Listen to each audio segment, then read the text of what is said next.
భద్రాద్రి కొత్తగూడెం జిల్లా భద్రాచలం సీతారామచంద్రస్వామి ఆలయ భూముల్లో మరోసారి భారీ వివాదం చోటు చేసుకుంది.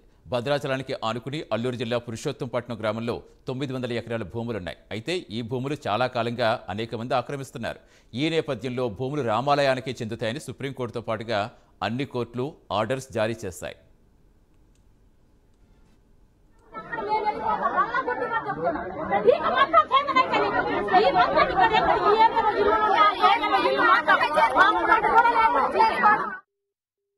అయితే పురుషోత్తంపట్నం గోశాల ఎదురుగా ఉన్న భూముల్లో అక్రమంగా శాశ్వత భవనాలు నిర్మించేందుకు ప్రయత్నిస్తూనే ఉన్నారు. ఈ నేపథ్యంలో ఆలయ కార్యనిర్వహణాధికారి ఎల్ రమాదేవి ఆక్రమణను తొలగించేందుకు ఆలయ భూముల వద్దకు వెళ్లారు.